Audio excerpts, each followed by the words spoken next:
at Bill Kraut Subaru, they hire a salesman. I look at the guy, he's been there before, and I thought you had gotten rid of all these type of people. So they hired two guys that I knew were trouble. One guy's name was Tom Ohm, O-H-M, one of those guys that was a good-looking blonde surfer dude. He looked like the guy that stole the chick from John Travolta in Grease. He had that wrinkled look. He had that wrinkled look at the end. Not Kanicki, the other guy that had the ugly girl, Cha-Cha, at the end. On your hand, Tom, baby. Oh, yeah. All that shit. And he had bad, like he was just a fucking scumbag type of fucking dude. So, I don't know what we're talking about. What are we talking about? They hired two Subaru salesmen. The Subaru dude hires his own guy and this guy named Vella. Now, I had known Vella. Vella was a very good-looking guy, pussy magnet. But Vella hung out with the Gebhardt boys, who owned Gebhardt BMW. They were rich little boys. They paraded themselves like Leonardo DiCaprio, and they had money. When you were at a bar and the Gebhardt boys walked in, there was a big deal. You know, there was three of them. They had coke, they had blow, they had bitches, and their father owned the BMW store. Vella was a hanger-on to them. Nice kid, but I could tell I was going to flip this guy somewhere along the line. In those days, whenever I met you, it was just to size you up. You were allowed to do what you did because I let you. Do you know what I'm saying? And like you saw me in 85. You know when I went through Ari's window, I wasn't scared of nothing. And if he was home, I would have kicked him in the stomach. What my frame of mind in those days was completely different than the frame of mind I have now. You were going down. It was either you or me, and if it's you or me, you're going to go down, and guess what? Nothing's going to happen. You're not going to call the cops. You're not going to do nothing because I'll break your fucking... I was out of my mind. I was angry. I was angry about my mom's really death. Angry. I had no time to fuck around. I would fucking stab you. There's no time. So I'm on the car lot 2 days, and then walks this fucking Kent Vella. And sure enough, like I'm pissed. I'm really, really, this is hard to sell. But I'm telling you people that I'm pissed because for the first time, I just want to sell cars, make 10 grand a month, and get myself out of this position so I can go home and be a regular fucking guy. I'm out here living with these fucking bumpkins, wearing fucking Birkenstocks, driving Subarus. I'm from the land of Cadillacs and white shoes. You know what I'm saying? Why are you wearing fucking Birkenstocks for? No Capizios. No Capizios, no nothing. You know, you had to go see live music, 3 hillbillies singing Leonard Skinner. I couldn't take it no more. So I remember it was Monday Night Football, and I called Mike Ascalise. And it was in October, and he's telling me about these parties they're having up in Hunter Mountain. They killed a bear with cocaine. They fucking did this and this. And I'm like, what am I doing? I'm taking 2 classes a week at the University of Colorado. I'm dating this chick who's a very nice girl. And I got George out here with me. We're not doing shit together. You know, he's over there making hourly wage. I'm over here fucking fighting for my life. And 2 days later, Vella gets hired. And he says to me, can you give me a ride? 10 in the morning. I'm already aggravated that he's there. And I'm like, God damn it. They're going to bring a fucking guy here who does coke. This is the last thing I need. I just want a job where people are normal. But sure enough, you know, flesh is weak, like the Bible says. He tells me, you want to take a ride to the liquor store? You know, most people went to lunch. He's like, let's go to the liquor store. We went to the liquor store. He gave me 2 bumps of this shit that was ultrasonic. I did it. And then that night, I go, can you get me more of this? And he drove me to his house. And he goes, my roommate's got 2 pounds. If you could fucking help me steal it, I'll give you some. I got a DUI because at that time there were 3 major news things that happened in Boulder. One thing was that Cuban kid got beat up and they never found his body. Number 2, another drug dealer got broken into in his house, and he was so scared he jumped out the balcony. What? And he broke both his legs. And number 3, there was something else lurking. Something else had happened. So I meet Vella. We go back to his house the first night. He shows me the coke, tells me the deal that we're going to do, and I get in my car to drive home, and I already know I'm gonna rob this motherfucker. But I had a big problem, George. I wanted to involve you, but it wasn't your cut. That's not your thing. You're a good getaway driver. You're a good hide this. You're good at a lot of things. You gotta remember, initially, you met him, you're like, listen, 12:45, grab a car, drive, meet me at the Chrysler dealership. It's going to take 20 minutes. I'm going to run in and out. And I'm like, are you sure? He goes, yeah. Tuesday, definitely Tuesday, 12:30. You called me at work at like 12, and you're like, you know what? It's not good. We're not going to do it. So I was initially, and I spoke to my attorney, so I'm not legally, there's no conspiracy here, but we were going to do it. But then it turned from like 2 days, we're going to do it Thursday. Then you're like, no. So now it was like the next week. And I'm like, you know what? There's no way that that's there. Whatever you saw is not there. You're like, there's a ton there. So now you involve Mr. Tidwell. That's where he came in. And I'm like, you know what? Good luck, because it just doesn't. And you're looking out for me. Like, No. Because all those days, even when I lived in Jersey, I was doing a bunch of shit. But I would never involve you because you had a mom and a grandma and a dad, and I would never want to involve you. That was my big thing. Lee, we're gonna do this, but that part I'm gonna do, because if I get caught, I have nobody. You got a mom and a dad. You just sit in the car, you get that gun ready. You got my back. But I don't want you doing this. If anything happens, take off in the car. You were just sitting back there talking to a friend. Don't do time. I was old school. If I did a crime, I'm doing the time, because you got parents. I don't have parents. And that was my motto. Now, what level of crime? Like, were you the only one taking the food out of the grocery store? Or was it just for big stuff that George couldn't do? No, I took the food. We both took food like that. Okay. Those were little things. I'm talking when a weapon was involved. Got it. Okay. I had to kick down a door or something. I would never take a friend of mine that didn't need to be there. Got it. I would say to you, I'm going to kick this office in. I want you to park over there and watch my back, listen to the police scanner, whatever you need to do so I'm safe. But as soon as you see a cop, don't play cowboy. Don't go over there. Just go home. Let me figure it out. I'll run. I'll call you at 11 at this payphone. If I make it out of there, I'll call you at this payphone. So that was the thing. I didn't want George involved. I woke up that morning. It was a Tuesday morning, 18th of November. I know you weren't happy with your life. I wasn't happy with mine. And I went to the dentist. His name was Kevin Sessa, MD. I got my teeth fixed, and it was like everything else in my life. It was decided right then. Like, it wasn't planned. It was like when I left Kevin Sessa's and I got in the car, I called Tidwell. He says everything was in place. I called Vella. He said the coke was ready. And I go, I'm coming over there to pick you up. You didn't even know what was going on.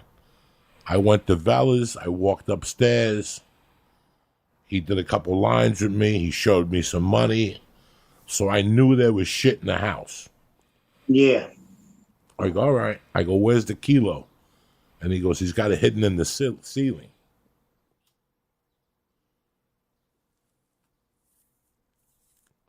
So I guess that was a popular hiding place. Everybody in Colorado hides it in the fucking They had suspended ceilings. Yeah, the drop ceiling. I fucking did what I had to do. I drove Vella. We've had this story once before. I drove him. When I got there, Tidwell, I go, Tidwell, bring Tidwell a sample. Tidwell's going to take the sample to his people, get money, and then come back. And then we'll figure out how to rob him. Tidwell jumped the gun. As soon as I gave Tidwell the sample, Tidwell ripped out the machine gun. And instead of saying, Joey, get in the room, he involved me in it already. So now Vella knew that I was in on it. It was supposed to play out that he was robbing both of us. I was even going to empty my pockets. He was a moron. But Tidwell was a fucking moron. So once Tidwell did that, I was stuck already. So you had to handcuff Tidwell, whatever, Vella, put him in the room with the pit bull, and then I sent Tidwell over there. Now I knew there was 1,800 in the drawer. When Tidwell came back, he said there was 300 in the drawer. And right there, I knew he was bullshitting to me, and there was only an 8-ball. There was a lot more coke in that drawer. There was about 1.5 ounces in chunks in that drawer. So I said, okay, motherfucker. And I go, I can't believe you're doing this to me. And he goes, what? What are you talking about? I didn't know. What the fuck you were talking about? So I had like a little 32 that I had from my Aspen, Colorado days that even you didn't even know about it. And I was thinking of shooting them both, George. I was thinking of just shooting them both. Because you knew where the house was. Nobody would ever, not my house, at Tidwell's house. I was, for 1 second there, I said, I'm going to shoot both these motherfuckers. Because this went wrong already. This is already wrong. I got $100 in my pocket. And fucking a little bag of coke. This could not have happened for this. And I knew it was going to happen, George. I knew it was going to fuck up somewhere along the line.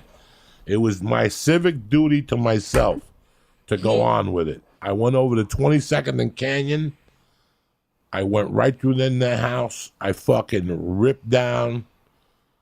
I ripped that house apart, and I found more coke than there was in there. Till this day, I can't tell you what I did with the coke. I don't remember. I don't think we did. No, I brought some home. A little bit, yeah. A little bit home, and I gave you some. You went to the bar, and I stayed in the apartment. No, but a lot happened after that. I came home. I told you I was done. We were nervous. Kathy King came over. She had a perm. Then me and her got into an argument outside, and you came out and stopped us. And then Tidwell came over, and he goes, I want you guys to go on a ride with me. I got another hotel we could rob. Do you remember that? Because he needed the money. By this time, he needed the money badly. But he had tried to fuck me. So I said, fuck you. You're not fucking me. Now you need the money more than I do. So he needed the money for a stripper that he needed to get a divorce before she sucked his dick. I mean, this whole story is just retarded. This is the gang that couldn't shoot straight. This is me being one idiot, Tidwell being another idiot, but this was God's way of telling me this had to happen. You know what I'm saying? Like, this has to happen. So you don't remember us being back at the place arguing and then Vella knocking on the door and going? All I remember is you did go to Kathy's. You wound up at Kathy's. Because I don't even remember the cops coming to the house. No, what happened? They went to the dealership, right? Yeah, what happened was that night. And then you turned yourself in. The night that I kidnapped Vella, I went back home. You went out. I got pretty fucked up on the couch. I had to think about my next move. I didn't know for the guy I gave the coke to if I could trust him. I didn't know how long till I was going to get the money. I needed to get you and I a plane ticket out of there. Because either that or the Chambers brothers were going to come get us. That's whose coke it belonged to, Greg Chambers. Oh. I still remember his name. He was the original dealer that Vella was holding it for. Craig Chambers, something like that. So Chambers was still going to come looking for us. So I had to figure it out. So I said, you know what? I'm not going to figure out nothing. I'm just going to sit here, snort coke, and when I wake up in the morning, I'll come up with an idea. There's nothing I can do now. It's 10 o'clock. Vella was already in the trunk. When Tidwell came over to the house, he had Vella already in the trunk. And he goes, I don't know what to do with him. I don't know. But there's one guy that has a hotel that has hash. We could go take him down. And I go, we ain't doing nothing. Our relationship is over. You shouldn't have fucked me at Vella's house. I didn't fuck you. I just didn't find it. I go, yes, you did. It's in your pocket. I go, get the fuck out of here. Don't come back. And then he left. You went across the street to the fish market. I fucking stayed in the apartment, and I passed out. When I woke up the next morning, you were gone. I didn't even go to work because I didn't have to be at work till 2. So I woke up to banging on the door from a guy called, I don't know, redheaded guy, white dude, freckles. He had Brett Hazen. No. That was his name. Brett Hazen. From where? Well, what was this guy? Tennessee. He was from Colorado. He was the lot man at Bill Kraut Subaru at the time. So the cops had the building surrounded. He got a car, ran to my fucking house, banged on the door, and he goes, dog, the cops got Bill Kraut Subaru surrounded. SWAT's over there. They're looking for you. They're trying to get your address. Wayne Means is fighting them off as we speak because they had the old address from where you and I lived. Right. They didn't have the new address, so I had a couple minutes. You were gone. You're gone. So now I get 2 minutes. He says I got to go. I wash my face. I eat a handful of fucking Iron Man cereal. I brush my teeth. And I run across the street. As I'm running across the street, I can see the detective cars. I go to that Ralph's. I get a legitimate breakfast, and I call my now ex-wife, girlfriend at the time, and she's in hair coloring school. Do you remember? She was in hair coloring school. Now I'm calling you because I could call you at the lot. But you're on a delivery run. You're not answering. So finally, I'm sitting there, and I'm like, what the fuck am I going to do at this Ralph's? Or King Soopers. King Soopers. I go, what the fuck am I going to do at this King Soopers? I got cash. I got my wallet. I got everything I need. I got more than what I need. I even got coke on me. But guess what I don't have? Reefer. Man. I had just had a brand new batch of reefer. I used to put it in a purple bag. Do you remember you used to borrow my weightlifting gloves then? Remember I got mad at you because I had weightlifting gloves and you borrowed them to go out like one night like Fonzie? They match my Capizios. They match your Capizio. So fucking we went to... I tried to call you. Nobody answered. I called Kathy, and I finally had the school call me back. And Kathy got on the phone. I said, listen, they found out about Tidwell. I had no idea how they found anything out. I told her to come get me. But in the meantime, the cops went to my house, knocked on the door, opened it. They didn't kick open the door. They got the landlord to open the door. You were at work. They didn't go inside. They're real cops. They didn't search the place or anything. They came out. They acknowledged I wasn't there, and what they did was they put a police car on the edge of the block. So, Kathy King was coming to get me. I got no reefer. How's this gonna work out? So I walked around the block the long way, and I snuck in my backyard. I gave Hercules a kiss. I got my weed, and I walked back in front. I remember the cops sitting there, and me walking in front of the cops, and them not knowing it was me. Like, this is just craziness. Then Kathy King came and got me on a Wednesday. I called you from a payphone. You had already known the cops were looking for me. And Thursday morning, my name came out in the paper. Remember, the story came out. The Boulder Camera. The Boulder Camera, and that's what fucked you up. That Jim Roberto called you over and said, look, your buddy's name is in the paper. And that crushed you. That crushed me. I made the Boulder paper for kidnapping. At first it said Stephen Tidwell, and they're looking for an accomplice. In Wednesday's And they paper. thought it was connected to that dude in the parking lot that was missing. This is what people don't understand. I'm trying to say to them. So I didn't turn myself in because this has been a string of this shit had been going on. I didn't know what they knew, what they didn't know. You didn't know. Nobody knew. And you didn't even know Tidwell that good. The cops didn't even come see you. They didn't know you existed. I never talked to the cops ever. No. They never came to the house after that. I stayed up. I got Kathy King to drive me up to the house. On Thursday night, I said, let me go back into town, and I got a copy of Above the Law and Lethal Weapon. They were the hottest movies of the week out.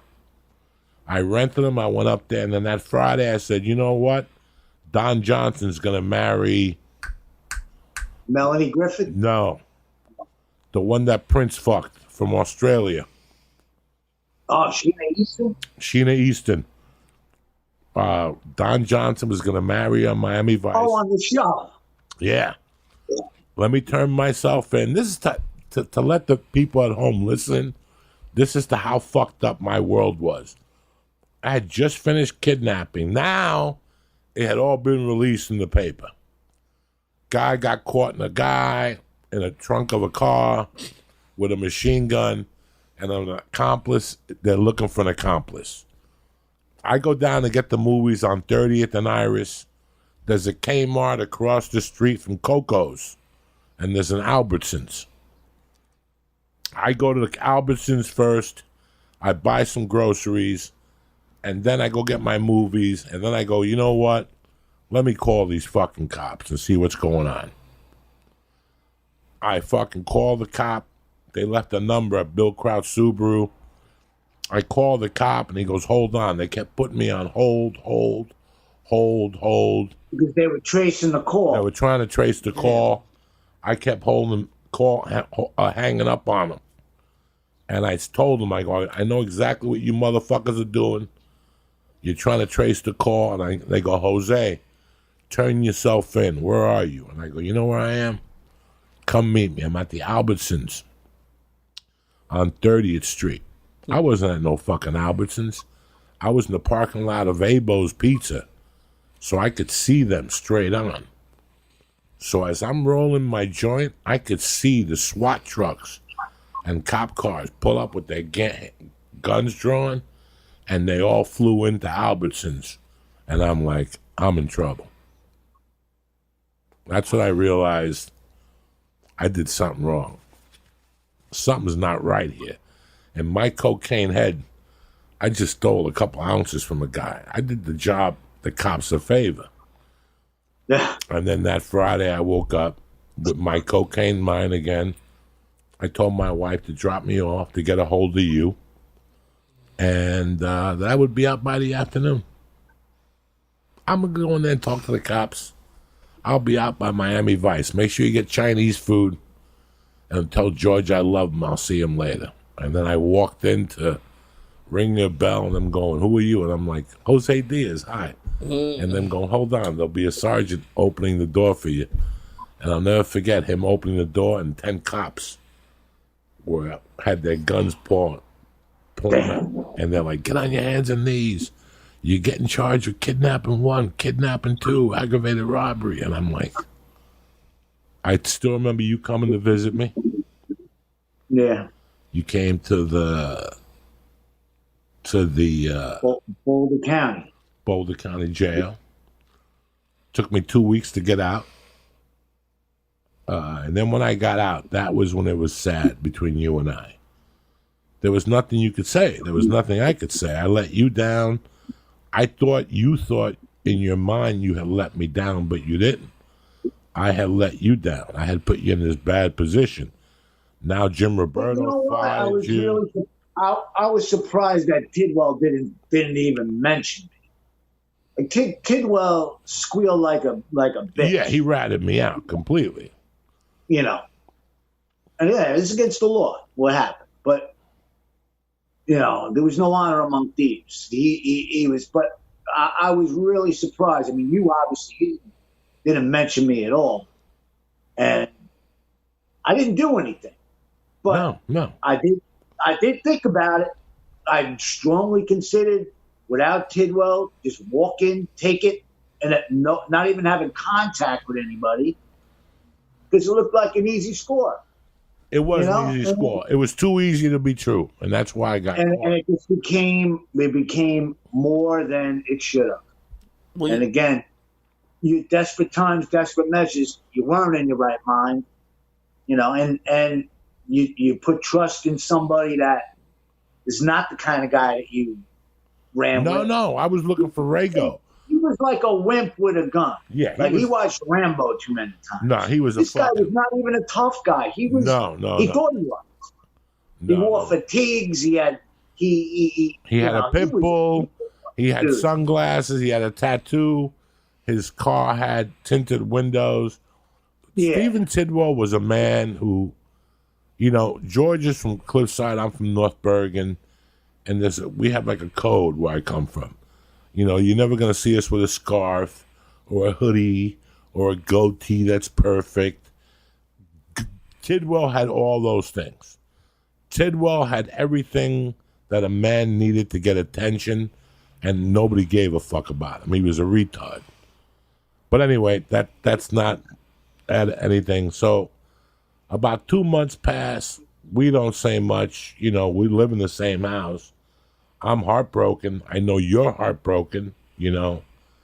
And you got a job in the city. Your mom got you a job working for Gloria Vanderbilt or whatever, and you go back to New York. And I could tell you're sad, you know. Nah, you know what? She promised me this job with Leona Helmsley. Leona Helmsley.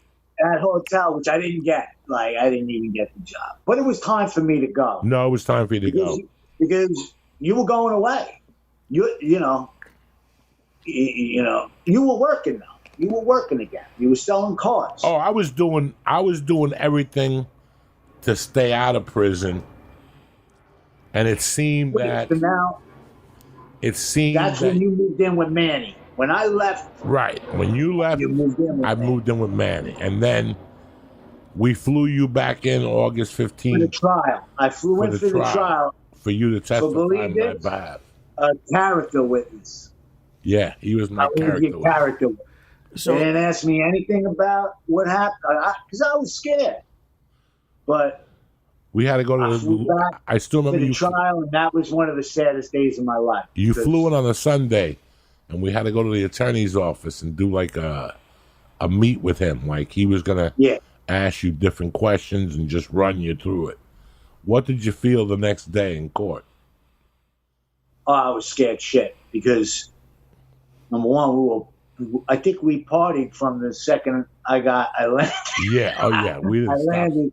I think I slept 4 hours before I had to testify, and you know, it's a blur. It was just, you know, me trying to stick up for you, but it didn't fucking matter. I mean, basically, I was there to try to reduce your sentencing because you were done.